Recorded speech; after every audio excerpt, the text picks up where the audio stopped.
The 4 shocking crimes that made the castle the most feared place in the medieval world. Say those words out loud and feel what they do to you. There is something in that phrase, something cold, something ancient, that reaches across 800 years of history and grabs you by the throat. Because when we think of castles today, we think of fairy tales. We think of towers rising into misty skies, of banners snapping in the wind, of knights on horseback and kings in golden halls. We picture something noble, something romantic, something out of a storybook. But the people who actually lived in the shadow of those walls, the farmers who worked the land beneath them, the prisoners who were dragged through their iron gates, the servants who scrubbed their stone floors by candlelight, those people did not think of fairy tales. They thought of something else entirely. They thought of fear. Real, bone-deep, sleep-destroying fear. The kind of fear that makes a grown man lower his eyes when a lord rides past. The kind of fear that makes a mother pull her children close when soldiers appear on the horizon. The kind of fear that has no name in our modern language because we have never truly experienced anything like it. The castle was not a romantic symbol in the medieval world. It was a machine built for one purpose above all others, the concentration and exercise of absolute power. And power, when it is absolute, does not stay clean. It does not stay noble. It curdles. It rots. It finds its darkest expressions in the darkest corners of the darkest rooms, behind the thickest walls, far from the eyes of anyone who might object. That is what this story is about. Not the fairy tale version of the castle. The real version. The version that the history books used to leave out, that the paintings always forgot to include, that the romantic novels were very careful never to mention. We are going to go inside. We are going to walk down those spiral staircases that were designed to make you dizzy, through those corridors that were built to confuse and disorient, past those doors that were meant never to be opened again once they were closed. We are going to look at 4 crimes, 4 specific, documented, historically verified crimes that made the castle the most feared place in the medieval world. Not rumors, not legends, not the kind of story that gets passed down and exaggerated until it bears no resemblance to what actually happened. Real crimes. Crimes committed by real people against real victims. Crimes that tell us something essential and uncomfortable about what the castle actually was, what it was actually for, and why the people who lived in its shadow feared it with every breath they took. By the time we are finished, you will never look at a castle the same way again. That is a promise. So let us begin. Let us go back to medieval England, to the mud and the cold and the grinding poverty of a world where most people lived and died. Within a few miles of where they were born, where the average life expectancy was somewhere around 35 years, where disease and hunger were constant companions, and where the massive stone structure on the hill above your village was not a symbol of protection but a symbol of domination. Let us understand what the castle really was, and then let us talk about what happened inside it, to understand why these crimes were possible, why they could happen, why they did happen, why in many cases they were never punished. You have to understand the architecture of medieval power. And I mean that literally, the architecture, the physical structure of the castle itself. Because the castle was not just a building, it was an argument. A massive, stone, permanent argument about who mattered and who did not. When William the Conqueror arrived in England in 1066 and began the systematic Norman conquest of a country that had its own culture, its own language, its own traditions. One of the first things he did, one of the very first things, even before the coronation, even before the establishment of his court, was build castles. Not one castle, many castles. Dozens of castles. Castles at strategic points across the landscape. Castles that could see each other from their towers. Castles that created an interlocking web of military control across an entire nation. Why? because the castle said something that could not be unsaid. It said, "We are here. We are permanent. We are not going anywhere. You are going to pay taxes to us. You are going to serve us. You are going to bow to us. And there is nothing that you can do about it." The castle was not just a military fortification, though it was certainly that. It was a psychological weapon. It was a statement of permanence in a world where everything else was fragile and temporary. Your crops could fail. Your livestock could die. Your family could be wiped out by plague in a single winter. But the castle would still be standing. The castle would always still be standing. And inside that castle, separated from you by walls that were sometimes 15 feet thick, by moats filled with water and worse, by gates of iron and portcullises of oak reinforced with metal, inside that castle lived a man who had the legal right to determine the shape of your entire existence. In medieval England, under the feudal system that the Normans imposed and that would persist in various forms for centuries, the lord of the castle was not just a powerful neighbor. He was a quasi-sovereign entity. He held the power of justice in his territory. His court in his castle, staffed by his people, was where disputes were settled, where accusations were judged, where sentences were handed down. If you had a grievance against your lord, you brought it to your lord's court. If your lord decided your grievance was without merit, that was the end of it. If you persisted, if you complained too loudly, if you were seen as a troublemaker, the castle had rooms for troublemakers, deep rooms, dark rooms, rooms that were not designed for comfort or rehabilitation, rooms that were designed to make people disappear. This is the context. This is the world we are entering. A world where the castle was simultaneously the symbol of civilization and the engine of its most brutal expressions. A world where the same building that hosted feasts and tournaments and the celebration of Christian holidays also hosted interrogations and imprisonment and the methodical breaking of human beings who had committed the crime of being in the wrong place at the wrong time, or of belonging to the wrong family, or of knowing something that someone powerful wanted to know. Now, the 4 crimes. The first crime is about a man named Ranulph Flambard. And before we get to the crime itself, we need to understand who Ranulph Flambard was, because he is one of the most fascinating and revealing figures in early English history. Ranulph Flambard was not a great lord by birth. He was not a Norman noble. He was the son of a priest, which tells you something about the medieval world right there. That priest had sons, and he rose entirely through his own intelligence, his own ambition, and his extraordinary skill at the one thing that medieval kings needed more than anything else: extracting money from people who did not want to give it. Under William the Conqueror, and then under William's son William Rufus, Ranulph Flambard became the most powerful royal administrator in England. He was the king's chief financial officer, his chief tax collector, his chief enforcer of royal rights.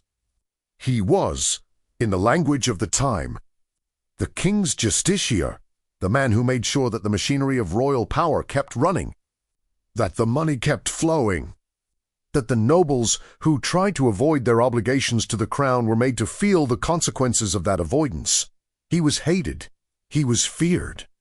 He was enormously powerful. And then William Rufus died, possibly murdered, possibly in a hunting accident. The historical debate continues, and Henry I came to the throne.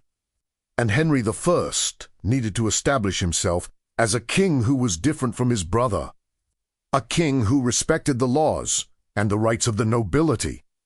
And one of the ways he did that was by arresting Ranulph Flambard and throwing him in the Tower of London. The Tower of London in 1100 was not yet the massive complex it would eventually become, but it was already a statement of power. The White Tower, the central keep, had been built by William the Conqueror himself, and it was already one of the most formidable structures in England. And Ranulph Flambard, this extraordinary administrator, This man who had spent his entire career making other people fear him found himself inside it, as a prisoner. And this is where the crime begins. Because Ranulph Flambard did not stay a prisoner for long. He became the first person in recorded history to escape from the Tower of London. And the way he did it tells us everything about the nature of power and privilege, even in imprisonment. Ranulph Flambard was not a poor man. He had spent years at the center of royal financial administration, and he had not been shy about enriching himself in the process. So, when he arrived at the Tower as a prisoner, he arrived with money. And with money, in the medieval world, came privileges that had nothing to do with justice. He was allowed to keep servants. He was allowed to receive visitors. He was allowed, apparently, to host what can only be described as dinner parties, feasts, in his prison quarters, to which guards and officials were invited. And at one of these feasts, sometime in early 1101, Ranulph Flambard got his guards drunk.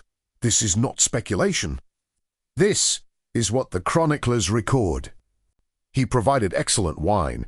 He ensured that his guests consumed a great deal of it, and then, while they slept off their indulgence, he produced a rope that had been smuggled into him inside a wine cask, hidden in one of the very vessels that had contributed to his guards.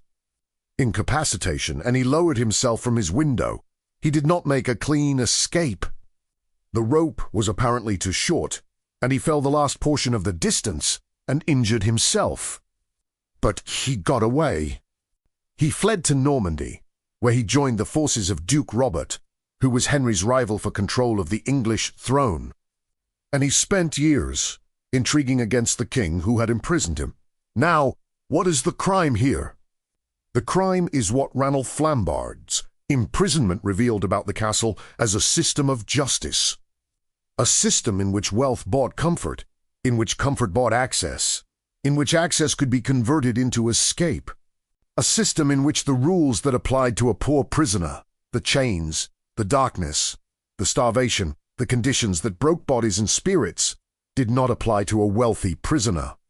A system in which the castle's power to detain, to punish, to destroy, was exercised with brutal efficiency against those who had nothing, and exercised with remarkable flexibility against those who had something to offer. This was not an anomaly. This was not a bug in the system. This was the system. The castle as a place of imprisonment was never, in the medieval world, a place of equal justice. It was a place where the powerful could negotiate their way to comfort and eventually to freedom, while the powerless were ground down until there was nothing left to grind. Ranulph Flambard's escape is famous because he was famous. But behind his story are thousands of unnamed prisoners whose stories we will never know, people who had no rope smuggled in a wine cask, no servants to assist them, no money to buy favorable treatment, people who went into the castle and simply never came out. The second crime takes us deeper into the castle, past the Great Hall and the living quarters and the chapel, down the stairs that spiral the wrong way, clockwise when descending, which meant that a right-handed man defending them from above had full freedom of movement, while an attacker climbing toward him was cramped and disadvantaged, down past the ground floor and the storage rooms, down into what the Normans called the oubliette.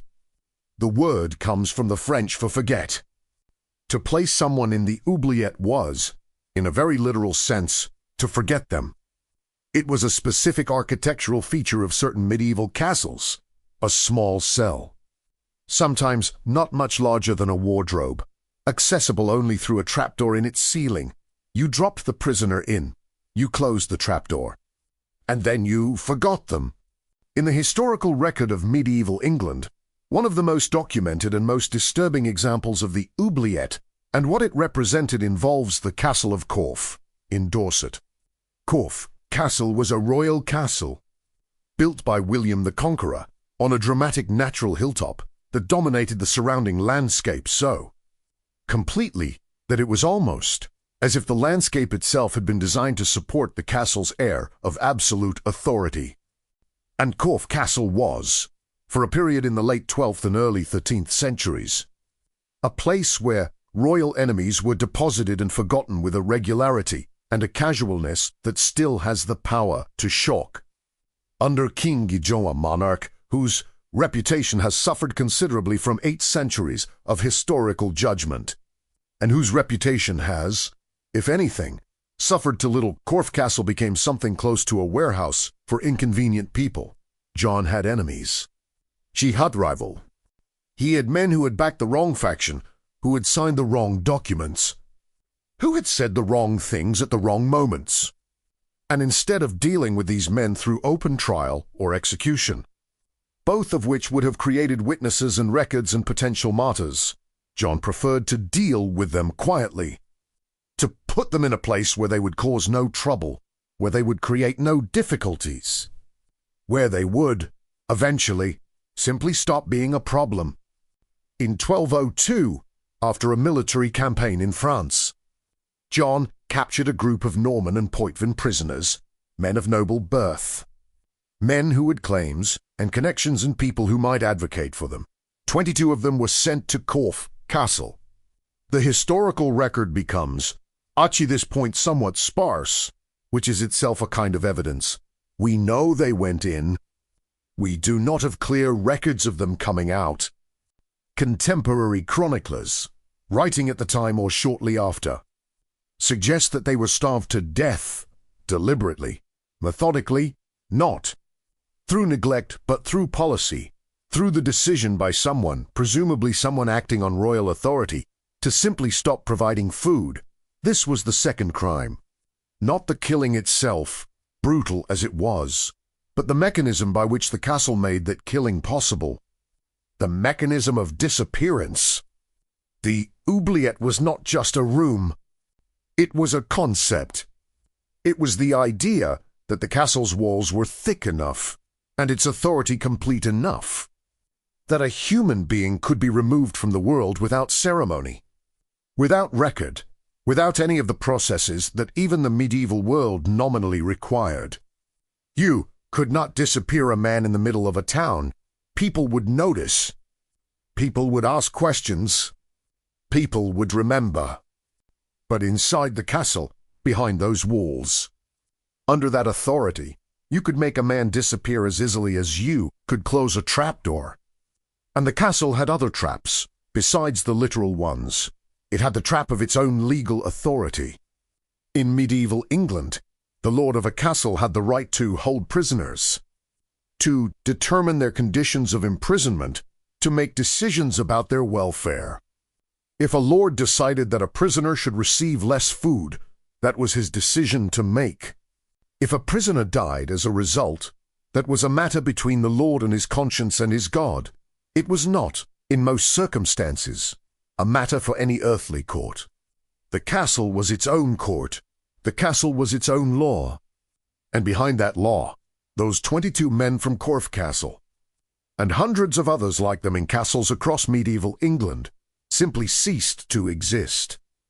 The third crime brings us to a name that most people outside of England have never heard, and that many people inside England have only a vague awareness of, but that represents one of the most extraordinary and disturbing episodes in the history of English justice. The name is Hubert de Burgh, and the crime is not what Hubert de Burgh did, but what was done to him, and specifically what his case reveals about the way the castle was used as an instrument of political persecution in the hands of a powerful and vindictive monarch. Hubert de Burgh was one of the most important men in England in the early 13th century. He had served as chief justiciar of England under King John and then under the young Henry III, essentially acting as the regent of the realm during a period when the king was a child and the country was in political chaos. He had been enormously influential. He had been enormously wealthy. He had accumulated lands and titles and power that would have seemed impossible for a man of his relatively modest origins. And then, as so often happened in the medieval world, his star fell. In 1232, Henry III, now an adult king who resented the power that de Burgh had exercised in his name during his minority, turned against him. De Burgh was accused of a series of crimes, some plausible, some almost certainly fabricated, and stripped of his offices, his lands, his wealth. And then the persecution became something more personal, something more visceral, something that reveals the castle in one of its most characteristic roles, not as a place of punishment for crimes committed, but as a weapon wielded by power against inconvenience. Burgh fled. He sought sanctuary in a church in Essex, the traditional medieval refuge that was supposed to be inviolable. The concept that God's house protected those within it from earthly justice, or what passed for earthly justice. King Henry ignored the sanctuary. He sent soldiers to drag de Burgh out of the church. A bishop protested, loudly, that this violated the laws of God and the church. Henry, briefly, allowed de Burgh to return to sanctuary, and then, unable to ignore the political necessity of destroying his former minister completely, Henry arranged for the sanctuary to be effectively neutralized. The soldiers surrounded the church. They did not enter, not yet, not quite, but they prevented any food from being brought in. They waited. They waited for hunger to accomplish what force could not quite accomplish, while the eyes of the church were upon them. De Burgh eventually surrendered.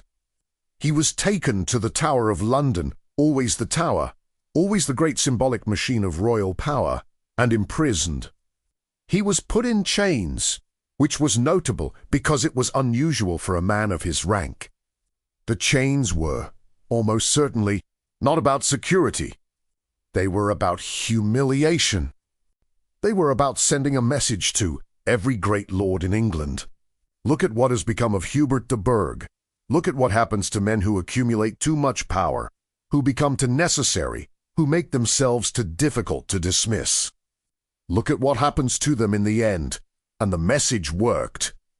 The chains, the imprisonment, the deliberate degradation of one of the most powerful men in England, it worked, in the sense that the other great lords understood perfectly what it meant.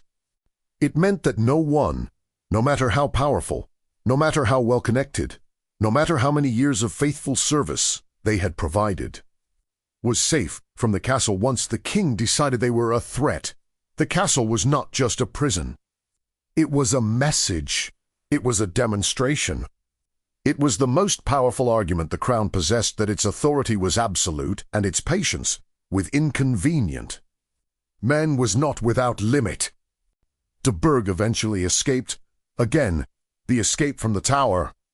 A recurring motif in this story, and after a period of exile and negotiation managed to partially rehabilitate himself before his death in 1243.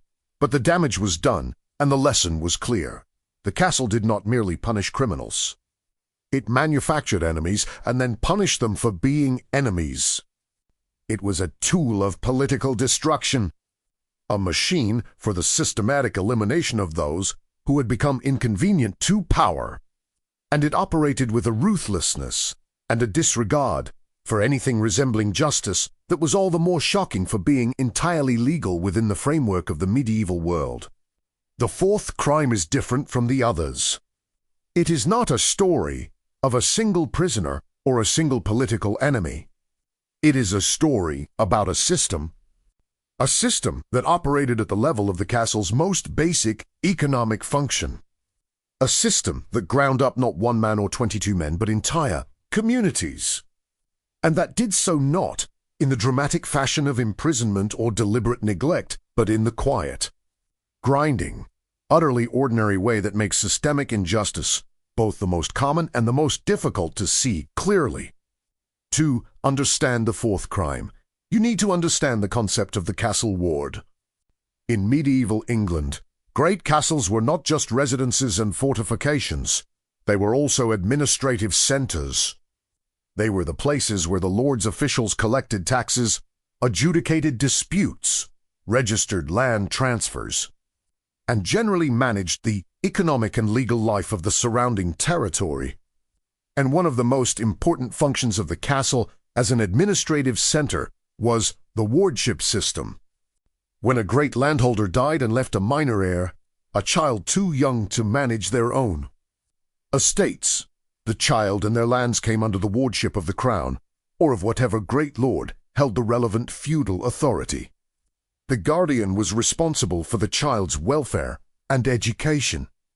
The guardian was also, in the meantime, entitled to manage the child's estates, which meant, in practice, that the guardian was entitled to extract maximum income from those estates for the duration of the wardship. The child could not object. The child had no legal standing. The child was, in the eyes of medieval law, a non-person, an entity whose only significant legal attribute was that they would eventually, upon reaching adulthood, become a person again, at which point they would receive back their lands, whatever was left of them. What this meant in practice was systematic exploitation. Guardians, and we are talking about powerful lords, bishops, even the king himself, routinely managed their wards' estates with one objective: maximum short-term extraction. Forests were stripped of timber without replanting. Agricultural land was farmed without the investment in maintenance that would have kept it productive. Buildings were allowed to fall into disrepair. Livestock was slaughtered rather than bred. The people who lived and worked on the estates, the tenants, the farmers, the craftsmen, the servants, were taxed at rates that left them with barely enough to survive. And all of this was not just legal, it was expected. It was the system working as designed. The wardship market, and it was a market, a literal market where wardships were bought and sold and traded as economic assets, was one of the major financial instruments of medieval English society. The king sold wardships to generate revenue. The great lords bought wardships as investments. The investment paid off when you managed the estate hard and extracted every possible penny from it before the ward came of age. And the castle was the center of this system. The castle was where the accounts were kept, where the officials operated, where the decisions about how to manage the estates were made and enforced. The castle was where the rents were collected and the tallages were calculated and the fines were levied. The castle was, in this sense, not just a building but the operational center of a machine that systematically transferred wealth from the weak to the powerful, from the young to the adult, from the tenant to the lord, from the land to the treasury. The crime was not any single act within this system. The crime was the system itself. The crime was the castle's role as the administrative heart of an economic order that was designed, from its foundations, to benefit those who already had power at the expense of those who did not. It is a crime that left no single victim whose story we can tell, because the victims were everyone who lived within the shadow of a great castle's authority, everyone who paid a rent they could not afford to pay, everyone who watched the men from the castle ride out across the land they had tended for generations, and take what they had grown and what they had built and what they had, in many cases, died trying to protect. This is the fourth crime, the most ordinary, the most pervasive, in many ways, the most terrible. Now, we need to step back. We need to look at all four of these crimes, Ranulph Flambard's escape and what it revealed about the two-tiered justice system, the disappearance of the prisoners at Corfe, and what it revealed about the castle's power to make inconvenient people cease to exist, the destruction of Hubert de Burgh, and what it revealed about the castle as a weapon of political persecution, and the wardship system and what it revealed about the castle as an of system economic andwinigtloit. Ask what they have in common. What makes them not just individual incidents, but chapters in a single story? The answer is architecture. Not just the physical architecture of the castle, though that matters, and we will return to it, but the social architecture that the castle both represented and enforced. The castle was a physical expression of a particular theory of society. The theory that some people were born to command and some people were born to obey. That this division was natural and God-ordained and permanent. and that the proper role of the built environment was to reinforce and perpetuate this division. Every element of the castle's design reflected this theory. The Great Hall, where the Lord sat on a raised dais and everyone else sat below him, arranged in descending order of importance. That was the theory made physical. The towers, from which the Lord's soldiers could survey the surrounding countryside and identify any threat to the Lord's authority. That was the theory made physical. The dungeon, the oubliette, the chains, that was the theory made physical. And the people who built these structures, who lived in them, who administered the systems that operated from them, were not monsters. That is perhaps the most important thing to understand, and the most uncomfortable. They were not monsters. They were people who lived in a world with a particular set of assumptions about power and justice and the proper order of things, and who acted in accordance with those assumptions with the same unthinking confidence that we act in accordance with our own. We do not think of ourselves as people who participate in unjust systems. We do not walk through our days feeling like participants in a story that future generations will look back on with horror.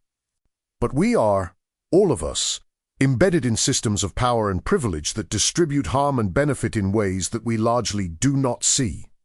Because we do not have to see them, because the walls of our own castles are comfortable enough that we do not feel the need to look at what is happening outside them. The men who administered Corfe Castle's oubliette did not spend their days agonizing over what they were doing to the men inside it. The guardians who stripped their wards' estates did not lie awake at night tormented by the suffering of the tenants they were exploiting. They were doing what the system told them to do. They were doing what everyone around them was doing. They were, by the standards of their world, doing their jobs. This is not an excuse. This is an explanation. And it is an explanation that demands something uncomfortable of us.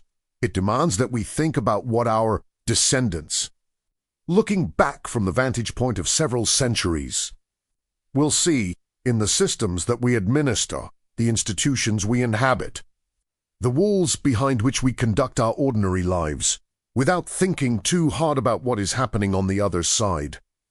The castle was not an aberration. It was the central institution of medieval society, and its crimes were not aberrations either.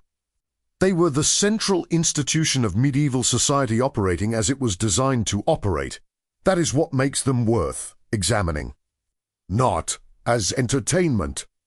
Not even as history, in the narrow sense of a story about the past, but as a mirror. A very old, very heavy, very cold stone mirror that shows us something about power that has not changed as much as we might like to think. The castle fell. The feudal system dissolved. The specifics m'impressions oubliette. The wardship, the arbitrary imprisonment of political enemies, were replaced by other mechanisms, some better, some simply more sophisticated.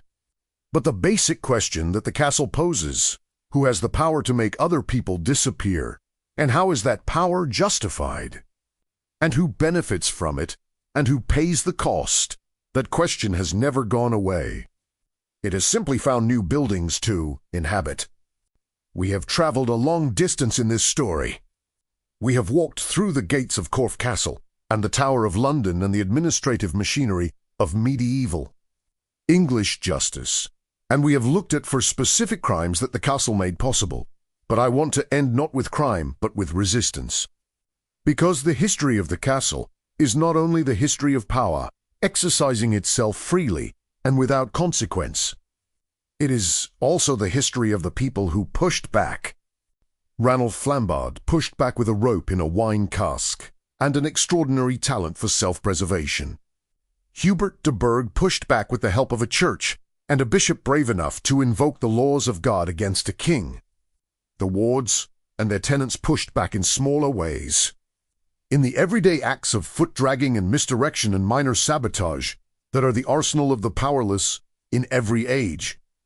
And eventually, slowly, imperfectly, with enormous violence and backsliding and compromise, The people of medieval England pushed back at a systemic level.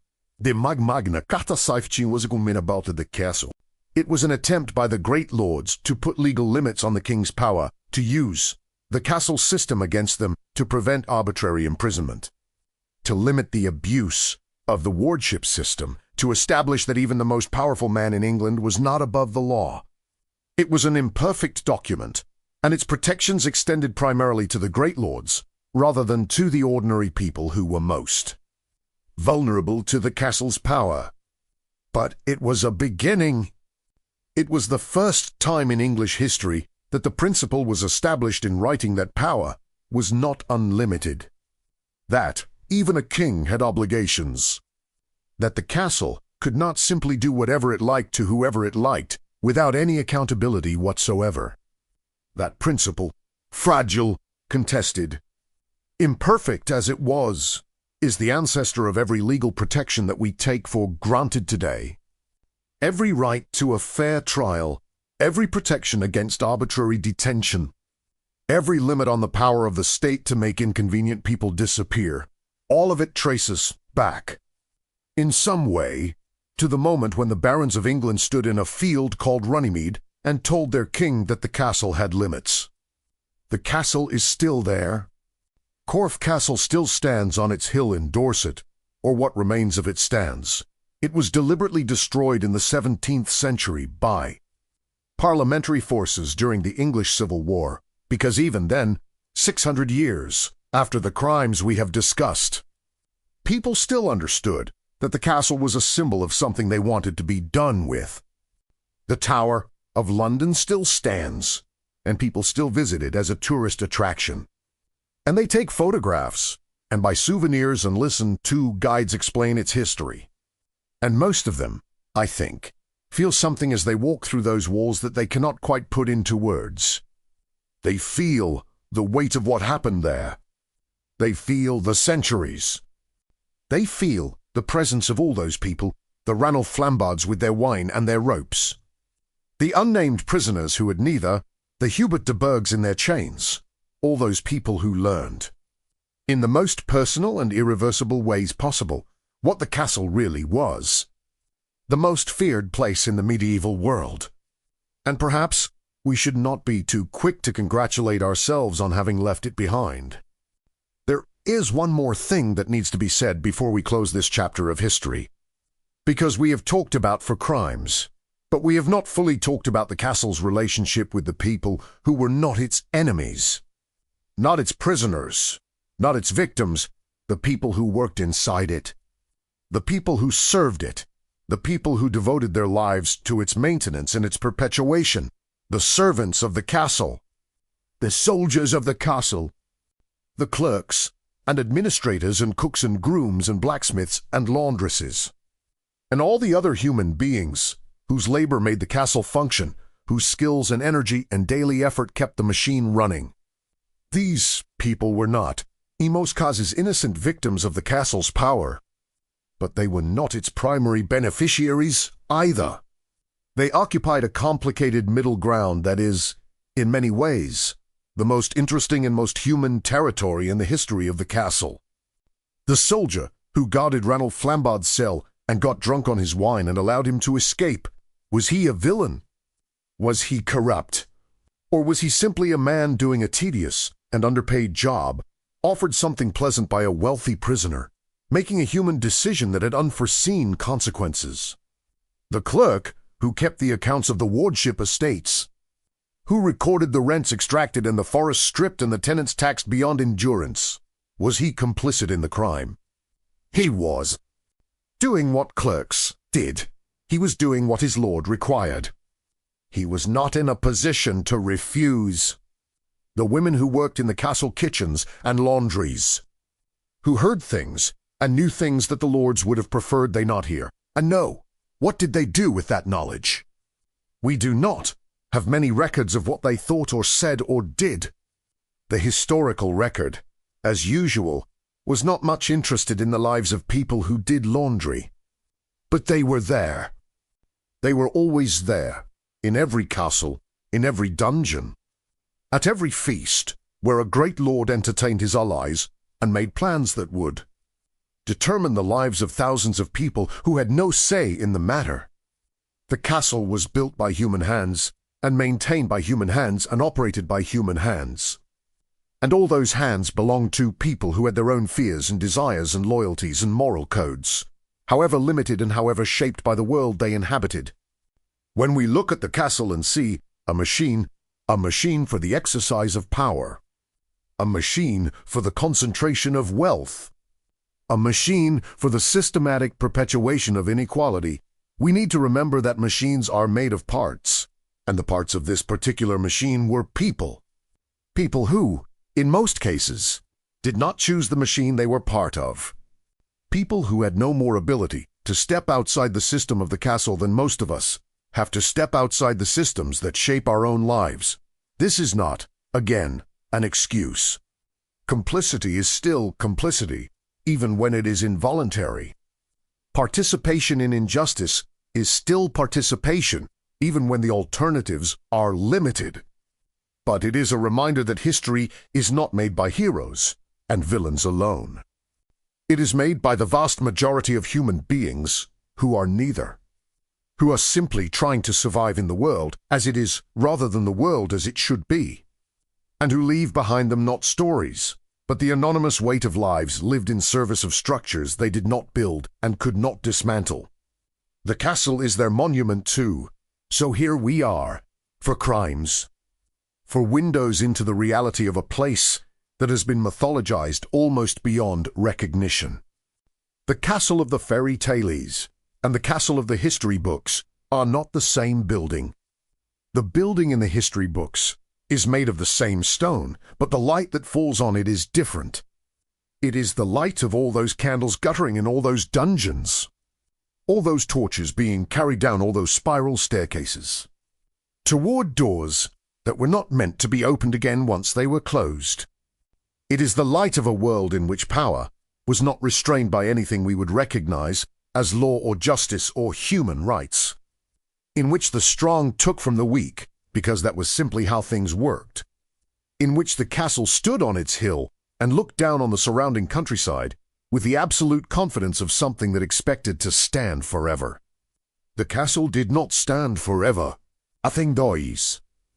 The stone keeps standing, but the system that gave the stone its meaning has dissolved, replaced by other systems with their own mechanisms and their own blind spots and their own victims.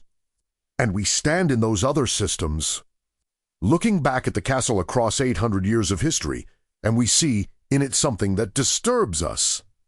Not just the specific crimes, though those are disturbing enough, but the ease of it, the casualness, the way in which the castle did what it did not in spite of its society, but because of it. Not as an aberration, but as the fullest expression of what that society was, and what it valued, and what it considered acceptable to do to human beings in the service of power. We look at the castle and we feel disturbed, and then we go back to our own world with its own structures and its own distributions of power and its own walls, some of them literal, some of them legal, some of them invisible but no less real for that, and we live our lives within those structures. And we do know, most cases ask the quispelte about what's happening in the rooms we are not allowed to enter. The castle taught us that, not deliberately, not as a lesson, but the castle, in its 1,000 years of standing at the center of English life, taught everyone who lived in its shadow something about how power works, and what questions are safe to ask, and what questions are better left unasked. We have inherited that lesson. We are still learning to unlearn it. The 4 crimes that made the castle the most feared place in the medieval world are not just history. They are a map of how power operates when it is not watched, when it is not questioned, when it is not held to account by anything outside itself. And that map, however old it is, however much the landscape has changed around it, still shows us something true about the territory we are traveling through today.